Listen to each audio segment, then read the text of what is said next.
Pretty amazing, isn't it, to just as we're worshiping, I was looking around the room, and I know a handful of you, but just to be in a place where you know you're welcome, or hopefully where you belong, beyond just the common aspect of humanity, but where there's a divine bond that we have. And to be able to actually close eyes and sing, which is kind of a vulnerable stance to have, but you feel safe in a room because you know that there's something that transcends all of us in that space, and which is just fantastic to be here. There's a phrase that I've heard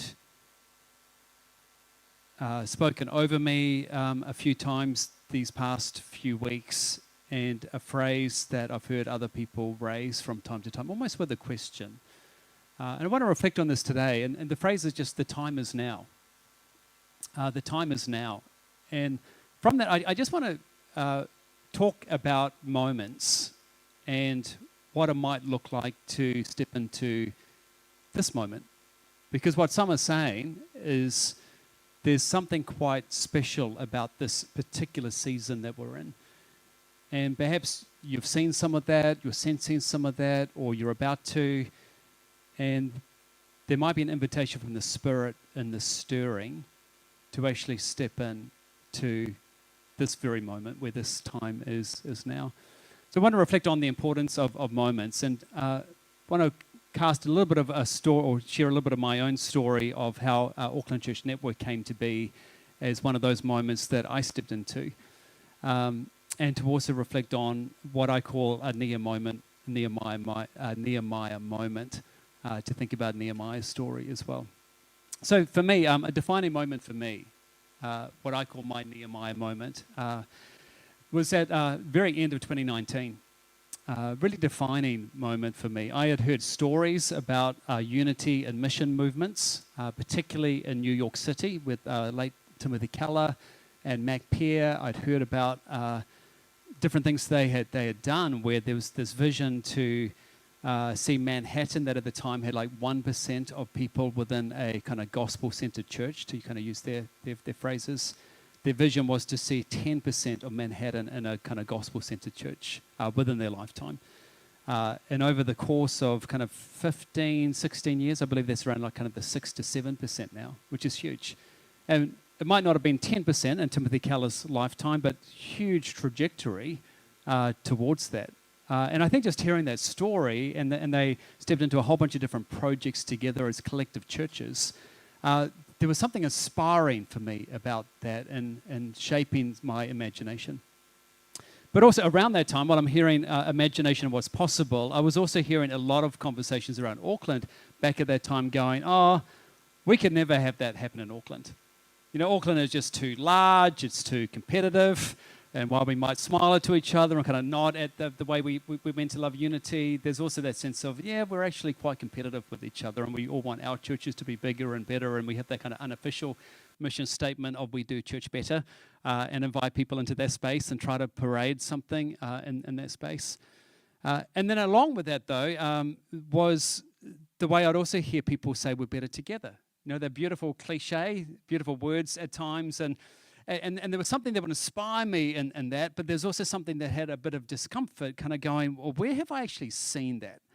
And there were a couple of like bits I could see from time to times, but to try to go, with the New York story just kind of got under my skin, and even with the challenge of, we're too big and it's too hard and we're too busy and all these other kind of challenges you kind of hear, there was still just something stirring, and this was what I call my Nehemiah moment. And if you remember the story of Nehemiah, it begins this way. They told me the exiled survivors who were left there in the province are in bad shape. Things are bad.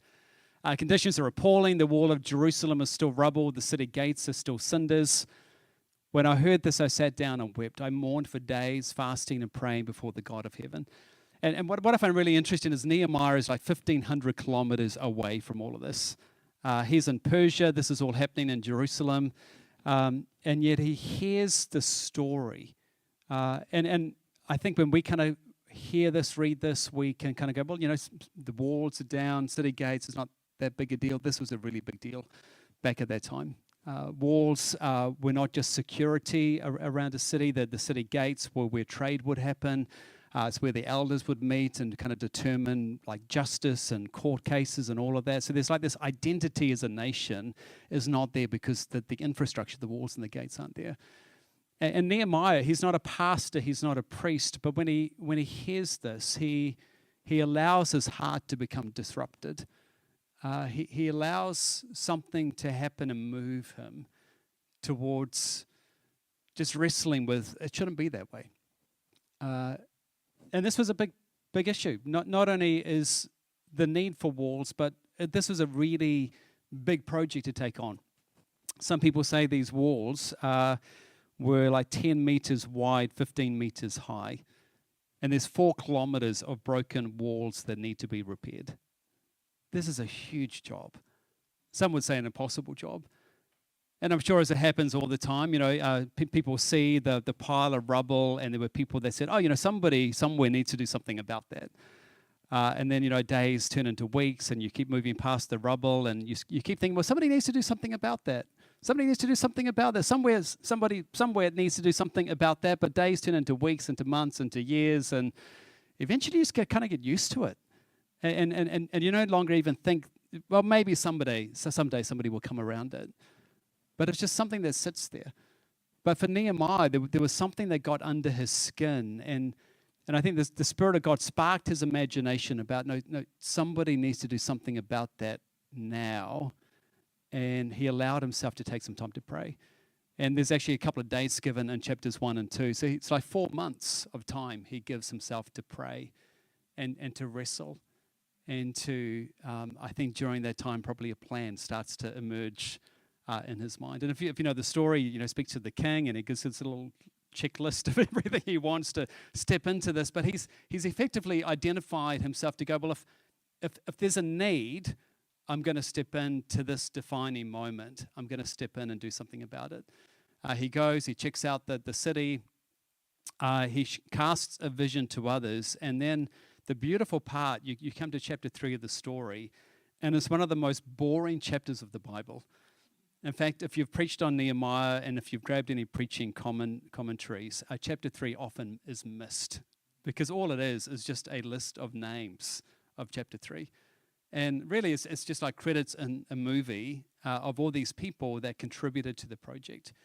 And there's a beautiful little phrase that comes through repeatedly in chapter 3 that just talks about next to them, next to them, next to them, next to them. And the whole idea is this community is coming together, linking arms. And you have people like perfume makers, and you have, somebody that deals in gold, and you have the priest, the priests do the blessing over the gates, but everyone else is like building and doing other things kind of in their own way, even if they've got delicate hands. You got families, you got everybody involved doing their part.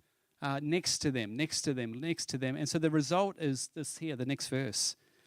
So the wall was completed on the 25th of Elul, if that's how you pronounce it, I have no idea, in 52 days. In 52 days. And it's like Nehemiah looks at it and goes, well, this work has been done with the help of our God, because everyone said this was impossible. Everybody passed over this pile of rubble. Somebody somewhere needs to do something about it, but they stepped in, and just in 52 days, something tangible happened, and this could only be the result of what God did. And I believe this is our Nehemiah moment in our city. The time is now, where we can come together, linking arms. And so the question here really is, well, what if this is our Nehemiah moment? What if this is quite a sacred moment for churches and Christian offer prophets to come together, the capital C church, to think about the walls and the gates that are knocked over and rubble throughout our city, because there's big challenges. We've got poverty, we've got disunity, huge tensions, not just in the US, right here in our own country. People disgruntled, church numbers in decline, people will talk about. Go through a whole list, can't we?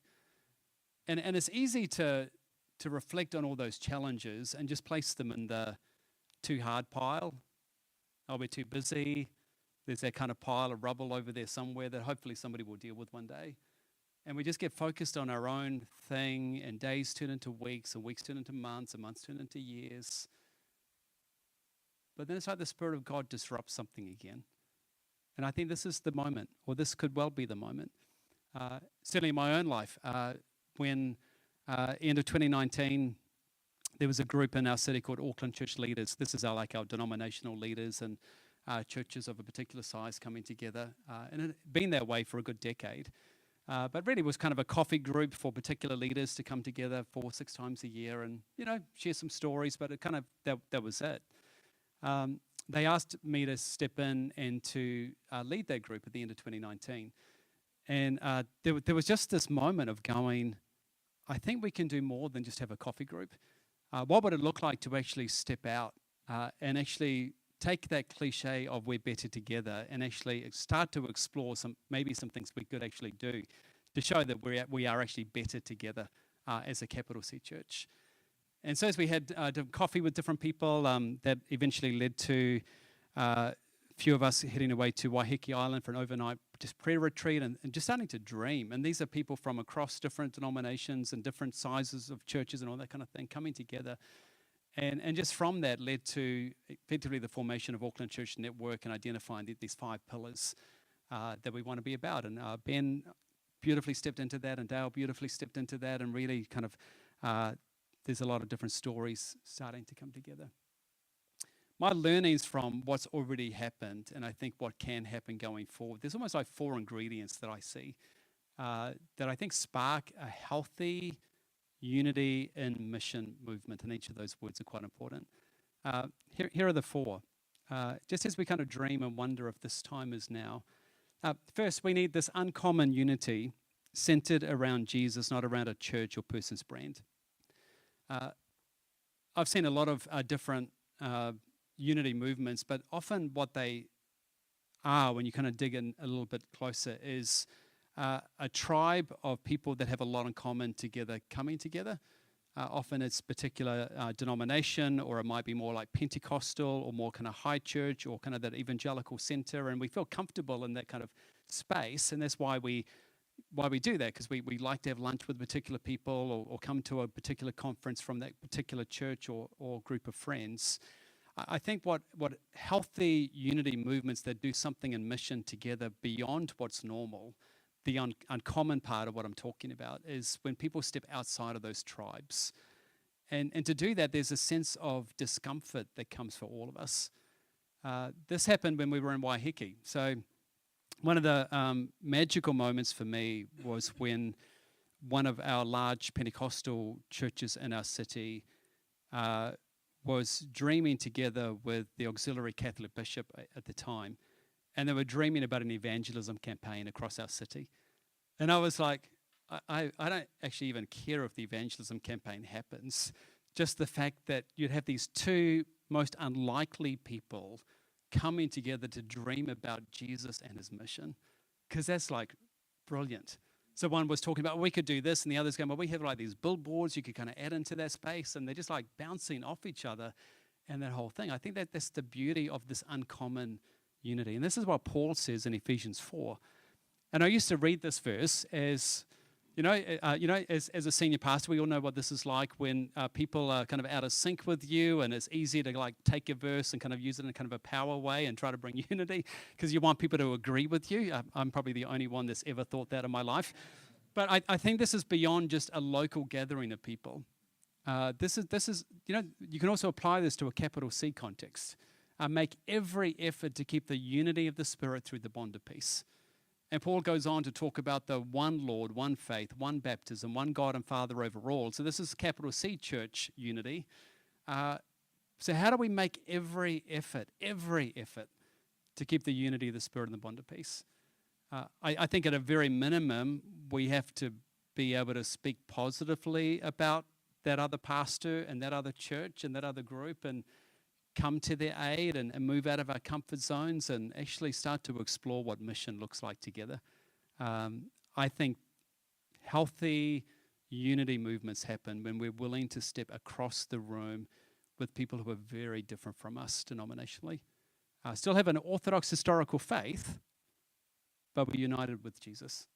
One Lord, one faith, one baptism. Next thing, we need a collective mission beyond what one church can do on its own. Our unity is not the end point. It's not like we're meant to have a full stop at the end of unity. Often people have a unity movement, which is really like a lunch for people. Sometimes it might be a prayer thing. It's the next stage of that. But I think what we're looking for is the next stage, which is mission. And they all flow into each other. I think unity, and we're praying together, but we're not just praying together full stop again. We're actually moving outward towards mission.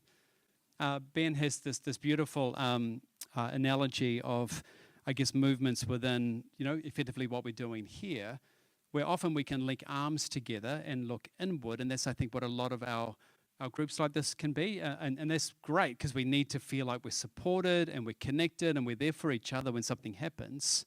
But instead of linking arms and looking inward, it's like we have to turn outward and link arms to be together, but also serving the city, serving the neighborhoods that we come from. And if we can start to move outward in mission together, I think this is really the next stage of that, linking arms in mission and this big collective mission. I should say there too, this is beyond any one brand or personality. Again, any unity movement, it can't have somebody's name next to that. It can't have a particular church name on some brand. This has to be about brand Jesus and about his work. I think that's the only way healthy unity and mission movements continue on. And it takes humility from all of us to step into that space and ensure it's not about us. And so there's going to be some of our agendas get into the mix of that. I think, my theology would say that happens. But it's really trying to make sure Jesus is held front and center through all of these things that happen. Third one, we need leaders to imagine and to collaborate. I love what's happening here on the North Shore. Just what you have done in coming together to pray, what you have done with collecting food together in this space, I think is really significant. And it's not just having an impact on North Shore. What it's doing is also sparking some imagination out West Auckland and South Auckland and some other towns in New Zealand where they're just going, oh, I think we could do that, or we could do something like that too. So what I'm trying to say is even the small things that are already happening, I think really take on this bigger story in themselves to help other groups like this start to imagine what can happen in their town or city or area as well. One person, Pastor A.R. Bernard, sums it up really well. He says, if we want to see gospel change in our cities, it's going to take more than one leader or one organization to bring it about. It's going to take all leaders and all organizations doing their parts. It's going to take training, development, deployment, and ongoing support. And often it's just like a 2-degree shift. Roger Sutton was here about a year or two back and had a few leaders gathering and just inspiring us with what he had been seeing in UK as churches were coming together in different movements. One of the examples he gave is that many of our churches will have some group that meets in our churches for people who are retired or kind of in later season of life. How many would have like at least a small group or some gathering of some kind of, a lot of us, right? So he said what churches in UK were finding is just starting to collaborate those things together. So on Monday it might be at Windsor Park, on Tuesday it might be at Shore Community, on Wednesday it might be somewhere else, Thursday, Friday, and just kind of spreading that out and putting that in a really simple brochure you hand out to different GPs in the area and different retirement villages and things like that, and just letting people know if you come across somebody who's lonely and just needs to be part of something, on Monday they can head to Windsor Park, on Tuesday they can head to Shore. And it's really quite simple because it's nothing new that we have to do. It's just learning to collaborate together around a whole bunch of things. Effectively, that's what you did on the food drive, and it became something bigger, and you were able to convey we're better together. It's trying to explore that for a whole bunch of different things we're already doing within churches across the area. And then number 4, we need a regular investment of time and prayer. I was flicking through this new book just earlier in the week or late last week Unity for Movement. It's written by Greg Whitaker and Andrew Caddy, so Australian book talking about their learnings from different unity and mission movements in Australia. And the learnings they have and the stages of development they've noticed that different groups like this one have gone through towards greater health and towards greater mission are fantastic. One of the things he says that's needed in this, he advocates that pastors need to invest 15% of their time and their budgets to really go further in this space. So I guess my question is, what would it look like to just gift 10% of your time in this space? We can talk about finances another day, but just like 10% of your schedule, what would it look like to take, half a day each week that's just invested in serving the capital C church in some way? To actually start to identify what would it look like to actually dream and to collaborate and then stepping out and to see what might happen in that space. And this is all coming from that phrase, the time is now. This is the time. But like a lot of significant moments, I think a lot of us can allow those moments to pass. I was reading just on Monday, this Matthew 16 really got under my skin. The religious leaders came to see Jesus and tested him by asking him for a sign from heaven. He replied, when evening comes, you say it will be fair weather, for the sky's red. In the morning today, it'll be stormy, for the sky's red and overcast. Red sky at night, shepherds delight. Red sky the morning, shepherds warning. You know those things to be true. You know how to interpret the appearance of the sky. You know the weather patterns. But you cannot interpret the signs of the times. And Jesus then left them and went away. And it's almost like, I don't think it takes a lot right now to just look around and just see what is actually happening. There's a growing desire, this awakening that I think many people in our society are having. I know just in my own church, in the last month, we've had 4 different Muslim families. They don't know each other. They've all just kind of landed at Grace City, all wanting to explore who Jesus is. One of them starting to serve in our cafe and just wants to come along every week. And they've done that on their own bat. They're just wanting to find something. Hearing stories of where that's happening around the country in different ways, where there's just this spiritual awakening happening. Some of you might have been at Abide a couple of weeks ago, and Mark Sayers was talking about this, of just the bubble of secularism seems to be about to pop, or has popped, as people start to look for something spiritual. It isn't always Jesus, but something's changing. So even as we look at the decline of institutional churches and things like that, there's also something changing within the wider ecosystem. I think there's also something changing where leaders are leaning in, wanting to do something together and to be part of a bigger story that's not just a story of their own church and their own kind of personal brand, but to be part of something bigger and to see what might be possible. And it's almost like the same story of, I think there's things happening that we can kind of point to. There's a stirring that people are talking about, where the time does seem to be now. But it's also possible that just like the religious leaders missed it when it was so obvious back then, I don't want us to miss it at this moment either. And I think the time is now to lean in, to identify, well, what might it look like to do X, Y, Z, whatever the dream for North Shore is, and to come around that as a collective group of churches and Christians and Christian not-for-profits, and to see what might be possible, so that those walls and those gates don't lie in rubble, but we actually step out and seize the moment. So I wonder if I can pray, just as we reflect on this. And if I can just, I'm a big fan of like tangible physicality. So if you might want to just put your hands out, just to be open to what God might be saying in this moment to us personally, for what that might mean about your own time and contribution, what it might mean for your church or not-for-profit to lean into, but just to be open to what the Spirit of God might be saying in this very time, this very place, this very season. Let me just give you some moments in silence and then I'll pray.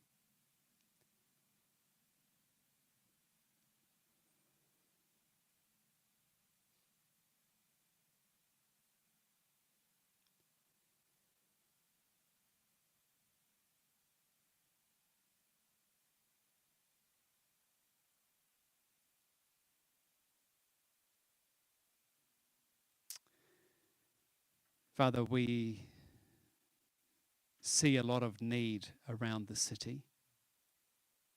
We hear a lot of need around the city. And by your Spirit, would you help us to see what you see and to hear what you hear? And would you allow our heart to dislocate where it needs to be around the issues that you care about? And in the midst of that, would you also help us see what's possible for us to stand side by side and link arms for the work of this massive mission you've given to us, and that we would do it together, and that we would realize it doesn't depend on any one person, but to realize that we are actually better together. So would you spark something in our imaginations of what's possible? Would you help us to lean into this moment, to give each other trust, and to bring our very best of what we have to serve together for the sake of your kingdom. In Jesus' name, amen. Got 3 questions here I think we'd love to discuss. Have you just discussed where you are with people around you? So question number 1, how might we all move towards gifting 10% of our time, your time, towards serving the wider church? What would that actually take? How do you do that? Just discuss that one for a while. Question 2, how might we release leaders or mobilize our own members within our churches for the wider church? It doesn't just have to be us doing that. But man, imagine what would happen if you kind of gift 10% of your members to the wider kingdom cause as well. And then question 3, what are some simple tweaks we might make to better collectively serve our local neighborhoods?